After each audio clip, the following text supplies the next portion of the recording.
Seja bem-vindo ao canal Mesma Língua. Olha só, em uma folha de papel eu vou mostrar o que 99% das pessoas, dos estudantes, erram.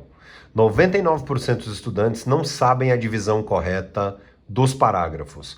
Bom, como eu devo fazer um texto, como eu posso melhorar a minha escrita? Entendendo primeiramente que os parágrafos exigem um projeto textual.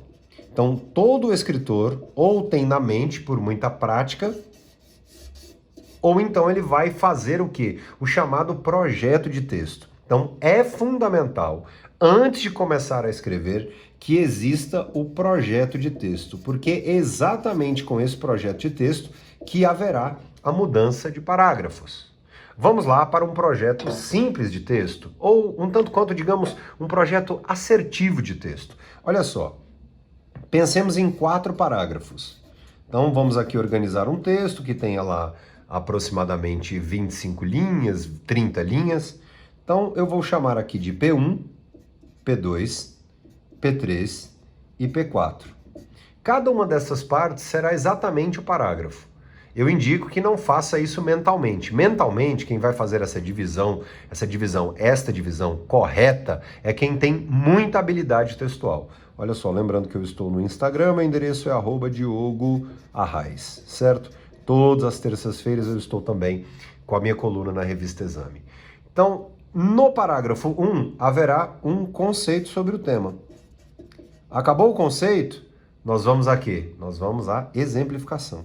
Então, nós vamos ao primeiro exemplo, ou, por exemplo, uma citação sobre esse conceito exposto aqui em cima, mas em outro parágrafo. Então, terminou o conceito, mostra, porque quando nós falamos sobre parágrafo, pensamos em uma unidade e o leitor também reconhecerá que essa unidade foi ali bem dividida. Então, um primeiro espaço para o conceito, depois um outro parágrafo para exemplificação, uma citação, por exemplo, aí poderá haver um terceiro parágrafo. No terceiro parágrafo, eu posso colocar o quê? Eu posso colocar uma contradição que some. Por exemplo, nós podemos fazer uma ressalva, e aí usaremos um conectivo como apesar disso ou no entanto, uma ressalva que acrescentará o intelecto ao texto. Então, vamos lá. Primeiro parágrafo, conceito. O segundo parágrafo, terceiro parágrafos com uma exemplificação. E o exemplo, a citação, a ressalva são o quê? São aquilo que deixará o texto intelectualmente atraente. Então, a exemplificação fará com que o texto tenha um intelecto atraente. E aí, o que muita gente sugere é que no final haja ali um resumo de toda a história, de todo o texto, né? Ali do que foi tratado, da argumentação, da exposição, ou também que possa haver uma espécie de chamada para a ação, ou seja, uma possível solução para o problema, caso haja um problema aqui no texto. Agora vamos lá. Se antes de fazer o texto, o escritor já tem na cabeça que cada uma das partes serão 4 partes e que ele buscará pesquisa exatamente em torno disso, imagine, por exemplo, que ele faça durante um ano de preparação, estudante, alguém que vai fazer um processo seletivo, ou alguém que de fato quer ser um grande escritor, um grande profissional. Faça isto aqui 100 vezes durante o ano. 100 vezes.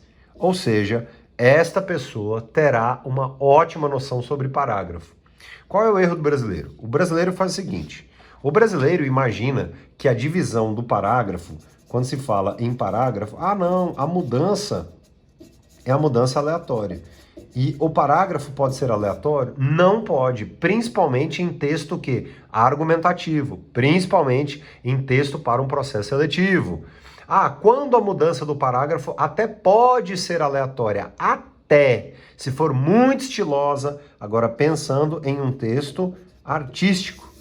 Aí sim eu poderia fazer, né? Nós poderíamos criar algo distinto. Na base, numa mensagem, um e-mail, por exemplo, esqueça a mudança aleatória de parágrafos. Tá, vamos pensar em um e-mail? Vamos juntos? Vamos aqui então a um e-mail.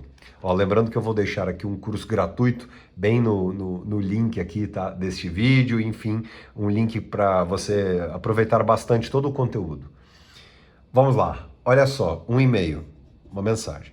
Ah, e o que eu preciso no e-mail? Lembrando que e-mail faz a palavra e-mail, né, faz o uso de hífen. Então, aqui no e-mail, nós primeiro delimitaremos uma reunião importante. Então, no dia 15 haverá uma reunião no auditório e tal. Depois, nós mostraremos o porquê desta reunião, tá? Todos os porquês daquela reunião, por que houve aquilo ali. E no final, uma síntese sobre a mensagem. Então, estejam presentes e tal. E aí também pode haver o quê? Uma chamada para ação. Então, olha só, um primeiro parágrafo informando o dia da reunião, o local. Depois, outro parágrafo com os porquês. E, por fim, um outro parágrafo com uma síntese chamando para a ação. Então, é um e-mail que tem quantos parágrafos? 3. E como eu sei disso? Eu sei disso exatamente pelo projeto do texto, pelo fato de que quem escreve bem pensa nesta boa divisão de parágrafos. Eu pergunto a você agora, depois de ter assistido a este vídeo, a mudança de parágrafos pode ser aleatória? Não pode. Eu devo começar a produzir um texto ali naquele exato momento, eu vou fazendo ali de improviso e tal? Não posso fazer isso. Eu planejo primeiro. Toda vez que você planejar um texto, você terá muito mais sucesso. De novo, todas as vezes que você planejar um texto, você terá muito mais sucesso. Perfeito? A ideia não é perfeição, mas a ideia é fazer bem feito. Não há mudança aleatória de parágrafos em textos argumentativos, informativos. Certo? Clique em curtir, ative as notificações, compartilhe este vídeo. Tchau, tchau.